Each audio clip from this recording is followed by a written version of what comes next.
नमस्कार दोस्तों, आज की इस वीडियो में हम आपको बताने वाले हैं साउथ वेस्टर्न रेलवे की तरफ से आई हुई एक नई वैकेंसी के बारे में, जिसमें कि यहां पर जो है 10वीं पास या फिर आईटीआई के स्टूडेंट मेल हो या फीमेल इस वैकेंसी के लिए ऑनलाइन आवेदन कर सकते हैं।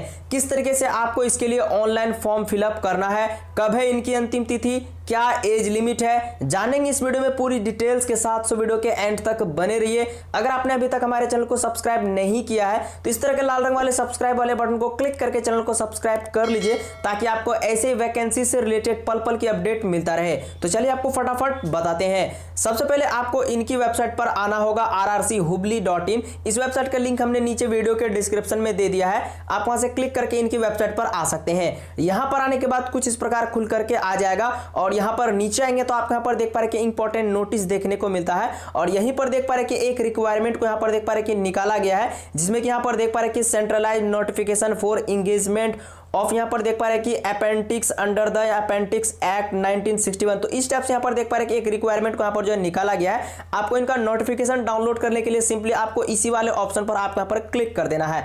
यहां पर जैसे क्लिक करेंगे तो इनका जो नोटिफिकेशन है वो यहां पर इस तरीके से डाउनलोड होकर के खुल करके आ जाएगा। तो यहां पर देख पा रहे कुछ इस प्रकार यहां पर देख पा रहे कि साउथ वेस्टर्न रेलवे की तरफ से वैकेंसी को निकाला गया है, जिसमें यहां पर देख पा रहे कि ऑनलाइन आवेदन 10/12/2020 यहां पर लिया जा रहा है और इनकी अंतिम तिथि 9/1/2021 यहां पर जो है रखी गई है। तो इस तरीके से यहां पर देख पा रहे इस नोटिफिकेशन में आपको यहां पर पूरी जानकारी यहां पर आपको देखने को मिल जाएगी। तो यहां पर देख पा रहे कि सभी यहां पर अलग अलग ट्रेड दिए हुए हैं, जैसे कि यहां पर हुबली डिवीजन के लिए ट्रेड देखिए फीटर है, वेल्डर है, इलेक्ट्रीशियन है। तो इस टाइप से यहां पर देख पा रहे कि सभी के लिए अलग अलग कास्ट के लिए यहां पर सीटें दी हुई है कि कितना यहां पर जो टोटल सीट है। तो इस तरीके से आप यहां पर देख पाएंगे और सभी का यहां पर देख पा रहे कि योग्यता भी दिया हुआ है। इस तरीके से यहां पर देख पा रहे कि सभी का यहां पर दिया है, जैसे कि वर्कशॉप रिपेयर वर्कशॉप हुबली के लिए तो इनमें ये सब ट्रेड आएंगे और इनमें इतने सीटें हैं। तो इस तरीके से आप यहां पर जो है देख सकते हैं कि किन किन वैकेंसी के लिए कितना कितना यहां पर जो है सीट दिया हुआ है। बाकी यहां पर मोड ऑफ सिलेक्शन की बात करें तो यहां पर देखिए साफ तौर पर बताया गया है कि मेरिट लिस्ट बेसिस पर आपका यहां पर सिलेक्शन होगा। यहां पर देखिए बताया गया, मैं आपको यहां पर दिखा देते हैं। तो यहां पर देखिए आपका बताया जा रहा है कि आपका मैट्रिक में यानी कि आपका मैट्रिक में जितना भी मार्क्स होगा, यानी कि मिनिमम यहां पर 50% और आईटीआई मार्क्स के बेसिस पर आपका यहां पर जो है सिलेक्शन हो पाएगा। यानी कि मैट्रिक और आईटीआई के मार्क्स के हिसाब से यहां पर एक मेरिट लिस्ट जारी किया जाएगा, उन्हीं के बेसिस पर आपका यहां पर जो है सिलेक्शन होगा। यहां पर आपको कोई भी एग्जाम वगैरह नहीं लिया जाएगा। जहां तक हमने इन नोटिफिकेशन को पढ़ा था यहां पर एग्जाम के बारे में कोई भी जानकारी नहीं दी गई है। तो इस टाइप से यहां पर देख पा रहे हैं और यहां पर आपको पूरी जानकारी देखने को मिल जाएगी। यहां पर आपको ऑनलाइन आवेदन करना है। एज लिमिट की बात करें तो यहां पर देखिए 15 ईयर से लेकर के 24 ईयर यहां पर जो है एज लिमिट रखी गई है। बाकी यहां पर अगर आप SC/ST कैंडिडेट आते हैं तो आपको यहां पर 5 ईयर का छूट भी मिलेगा। ओबीसी से आते हैं तो 3 ईयर का आपको जो है छूट दिया जाएगा। इस टाइप से यहाँ पर देख पा रहे कि इस नोटिफिकेशन में आपको पूरी जानकारी देखने को मिल जाएगी। अगर आप इस वैकेंसी के लिए ऑनलाइन आवेदन करना चाहते हैं तो इस वैकेंसी के लिए आप इन नोटिफिकेशन को एक बार डाउनलोड करके अच्छे से जरूर पढ़ लीजिएगा, तभी आप इसके लिए ऑनलाइन आवेदन कीजिएगा। तो यहाँ पर देख पा रहे कि मिनिमम एजुकेशन क्वालिफिकेशन देख पा रहे कि 10th पास यहाँ पर मांगा गया है, जिनमें यहाँ पर 50% मार्क्स होना चाहिए। अगर आपने यहाँ पर यानी कि ITI भी कर लिया है तो भी यहाँ पर आप इसके लिए आवेदन दे सकते हैं। बाकी यहाँ पर आपको ऑनलाइन आवेदन करते समय ओबीसी के लिए यहाँ पर देख पा रहे कि 100 रुपये रखा गया है। जनरल यानी कि SC और ST कैंडिडेट के लिए कोई भी पैसा नहीं लगेगा। वुमेन कैंडिडेट के लिए फ्री ऑफ कॉस्ट में इस वैकेंसी के लिए आप यहां पर ऑनलाइन आवेदन कर सकते हैं। तो इस प्रकार आप यहां पर इनको डाउनलोड करके एक बार अच्छे से जरूर पढ़ लीजिएगा, तभी आप इसके लिए आवेदन कीजिएगा। फिलहाल हम अभी आपको पूरा पढ़ के नहीं बता सकते क्योंकि वीडियो पूरी लंबी हो जाएगी। तो चलिए हम आपको सीधा बताते हैं कि आपको इसके लिए ऑनलाइन फॉर्म फिलअप किस तरीके से करना है। ऑनलाइन आवेदन करने के लिए आपको वापस इसी के वेबसाइट पर आ जाना है और यहां पर आने के बाद आप नीचे आएंगे तो यहीं पर देखेंगे नोटिफिकेशन के यहां पर साइड में देखेंगे click here to submit online application. आपको इस वाले ऑप्शन पर आपको यहां पर क्लिक कर देना है। यहां पर जैसे क्लिक करेंगे तो आपके सामने यहां पर जो रजिस्ट्रेशन का पोर्टल खुल करके आ जाएगा। मैं इनको यहां पर डेस्कटॉप साइड में कर देता हूं। तो इस तरीके से यहां पर जो खुल करके आने के बाद नीचे आएंगे तो यहां पर देखिए न्यू रजिस्ट्रेशन का ऑप्शन देखने को मिलता है। आपको इसी वाले ऑप्शन पर आपको यहां पर क्लिक कर देना है। यहां पर जैसे क्लिक करेंगे तो यहां पर आपको रजिस्ट्रेशन करने के लिए आपको अपना यहां पर नाम डालेंगे, आप अपना आधार कार्ड का यहां पर नंबर डालेंगे, मोबाइल नंबर डालेंगे और आपके पास कोई ईमेल आईडी तो यहां पर एक ईमेल आईडी भी डाल देंगे। उनके बाद स्टिक वाले ऑप्शन पर क्लिक करके स्टार्ट रजिस्ट्रेशन वाले ऑप्शन पर आपको यहां पर जो है क्लिक कर देना है। उसके बाद आपके मोबाइल और ईमेल आईडी में एक ओटीपी भेजेगा। वो ओटीपी को आप यहाँ पर डाल करके इस सबमिट वाले ऑप्शन पर आप यहाँ पर जो है क्लिक कर देना है। यहाँ पर जैसे क्लिक करेंगे तो आपके सामने कुछ इस प्रकार खुल करके आ जाएगा। अब आपको यहाँ पर जो है 4 स्टेप में फॉर्म को फिलअप करना है। पहले में आपको यहाँ पर बेसिक डिटेल देना है, दूसरे में यहाँ पर पर्सनल डिटेल, तीसरे में आप यहाँ पर क्वालिफिकेशन डालेंगे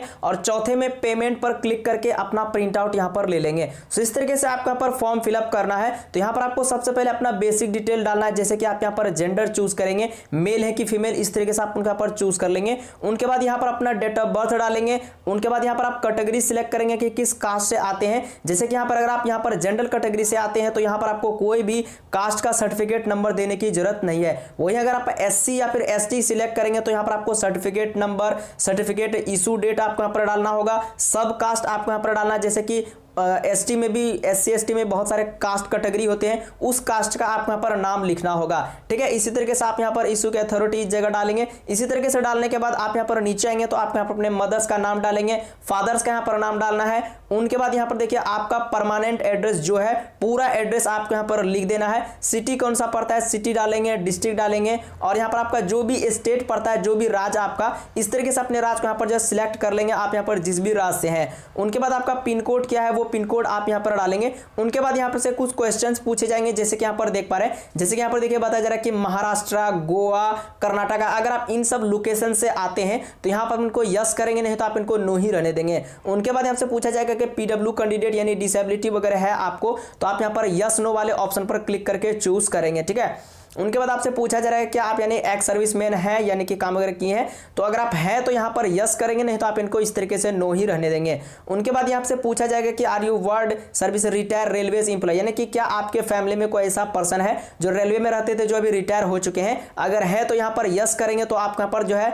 ज्यादा चांसेस रहता है सिलेक्शन होने का और आपको यहाँ पर छूट भी दिया जाएगा। और उनका यहाँ पर आपको एक सर्टिफिकेट भी आपको यहाँ पर जो अपलोड करना होगा। इतना चीज करने के बाद आप यहाँ पर नीचे आएंगे तो आपको यहाँ पर डॉक्यूमेंट अपलोड करने के लिए बोला जाएगा। पहले में आप यहाँ पर अपना एक फोटो अपलोड करना है, पासपोर्ट साइज, जो कि यहाँ पर देखिए बताया गया कि 2 MB का होना चाहिए, जेपीजी पीएनजी। यहाँ पर आप चूज फाइल वाले ऑप्शन पर क्लिक करके फोटो अपलोड कर देंगे। सिग्नेचर आपको यहाँ पर अपलोड करना होगा। उनके बाद एससी का जो कास्ट सर्टिफिकेट है, उस सर्टिफिकेट को भी आपको यहाँ पर अपलोड करना होगा। वही आप जनरल से भरते हैं तो आपको यहाँ पर कोई भी सर्टिफिकेट नंबर, सर्टिफिकेट अपलोड करने की जरूरत नहीं है। ओबीसी, एससी, एसटी कैंडिडेट भरेंगे तो उनको यहाँ पर जो सर्टिफिकेट अपलोड करना होगा। इतना चीज करने के बाद आपको यहाँ पर इस प्रोसीड वाले ऑप्शन पर आपको यहाँ पर जो क्लिक कर देना है। ताकि आप लोग देख पा रहे हमने यहाँ पर जो सारा डिटेल यहाँ पर डाल दिया, फोटो, सिग्नेचर, इस तरीके से आपको यहाँ पर अपलोड कर देना है। उनके बाद यहाँ पर आपको प्रोसीड वाले ऑप्शन पर आपको यहाँ पर क्लिक कर देना है। जैसे यहाँ पर प्रोसीड वाले ऑप्शन पर क्लिक करेंगे तो अब आपके सामने इस प्रकार खुल करके आ जाएगा। आपको यहाँ पर जो अपना एजुकेशन क्वालिफिकेशन के यहाँ पर जो है डिटेल देना है। जैसे यहाँ पर आपसे पूछा जाएगा कि नेम ऑफ एजुकेशन इंस्टीट्यूट, तो आपके इंस्टीट्यूट का, एजुकेशन इंस्टीट्यूट का क्या नाम था वो नेम डालेंगे। आपने कौन से बोर्ड से पास किया वो डालना है। आपका रजिस्ट्रेशन नंबर क्या था वो डालेंगे, सर्टिफिकेट में होगा। आपने कब पास किया वो पास का यहाँ पर आपको डेट डाल देना है।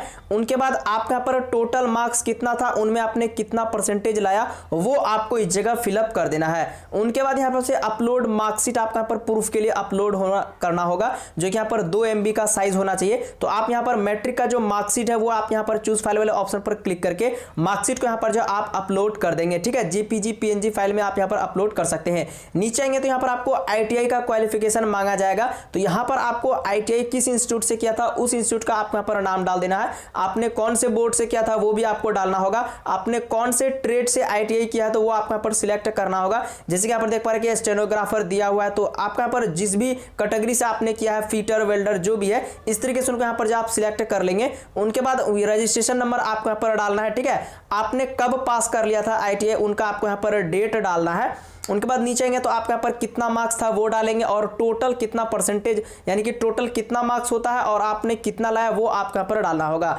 उनके बाद आपको इसका भी सर्टिफिकेट अपलोड करना होगा। तो आईटीआई सर्टिफिकेट आप यहाँ पर चूज फाइल वाले ऑप्शन पर क्लिक करके यहाँ से अपलोड कर देंगे और यहाँ पर आपको आईटीआई का देख पा रहे कि ये मार्कशीट होता है, वो भी आपको यहाँ पर जो अपलोड करना होगा। इतना चीज करने के बाद आप यहाँ पर नीचे आएंगे, आपसे फिर पूछा जाएगा कि आप इन तीनों लोकेशन से आते हैं तो आप यहाँ पर चूज करेंगे, नहीं तो आप इनको ऐसे ही छोड़ सकते हैं। ठीक है, उनके बाद नीचे आएंगे इन टर्म एंड कंडीशन को यहाँ पर टिक कर देंगे। उसके बाद नीचे आएंगे प्रोसीड वाले ऑप्शन पर आपको यहाँ पर जो है क्लिक कर देना है। जैसा कि आप लोग देख पा रहे हैं हमने यहाँ पर जो है सारा डिटेल डाल दिया। इसी तरीके से डालने के बाद यहाँ पर नीचे आएंगे आपको लोकेशन प्रेफरेंस पूछा जाएगा, तो यहाँ पर आप कोई भी एक लोकेशन को सिलेक्ट कर लेंगे तो यहाँ पर जो है फॉर्म आपका आगे का प्रोसेस खुल करके आ पाएगा। इस तरीके से आपको सिलेक्ट करने के बाद आपको यहाँ पर प्रोसीड वाले ऑप्शन पर आपको क्लिक कर देना है। यहाँ पर आप जैसे क्लिक करेंगे तो आपके पूरे फॉर्म का यहाँ पर जो है प्रीव्यू खुल करके आ जाएगा। आप यहाँ पर अपने फॉर्म को एक बार चेक कर लेंगे कि कुछ फॉर्म में गलती तो नहीं है। अगर कुछ गलती है तो आप इनका यहाँ पर जो अभी भी सुधार कर सकते हैं। नीचे आएंगे तो यहाँ पर आपका पूरा डिटेल आ जाएगा। आप यहाँ पर एक बार इनको मिला लेंगे, ठीक है। इस तरीके से मिलाने के बाद आपको यहाँ पर ऊपर आना है और यहाँ पर सबमिट एप्लीकेशन वाला ऑप्शन मिलता है। आपको यहाँ पर इस सबमिट एप्लीकेशन वाले ऑप्शन पर आपको यहाँ पर क्लिक कर देना है। यहाँ पर आप जैसे क्लिक करेंगे तो आपके सामने यहाँ पर देखिए पेमेंट का सेक्शन खुल करके आ जाएगा और यहाँ पर आपको 100 रुपए का आपको ऑनलाइन यहाँ पर आपको पेमेंट करना होगा। हम आपको बता दें कि यहाँ पर अगर आप SC ST कैंडिडेट हैं तो यहाँ पर आपको कोई भी पेमेंट करने का ऑप्शन नहीं आएगा। डायरेक्ट यहाँ पर आपको जो है प्रिंट आउट आपको मिल जाएगा। वो यहाँ पर OBC कैटेगरी की आती है, जनरल कैटेगरी की आती है, तो आप यहाँ पर 100 रुपए का ऑनलाइन यहाँ पर आपको पेमेंट करना होगा। पेमेंट आप यहाँ पर जैसे ही कर देते हैं तो आपको यहाँ पर प्रिंट आउट का ऑप्शन मिल जाता है। पर आपको पेमेंट करने के बाद उस प्रिंट आउट को अपने पास रख लेना है। सो इस तरीके से आप इसके लिए ऑनलाइन आवेदन दे सकते हैं। आई होप हमने आपको समझाने की पूरी कोशिश की है। फिर भी अगर आपके मन में कोई भी डाउट है, क्वेरी है तो आप हमें नीचे कमेंट करके पूछ सकते हैं।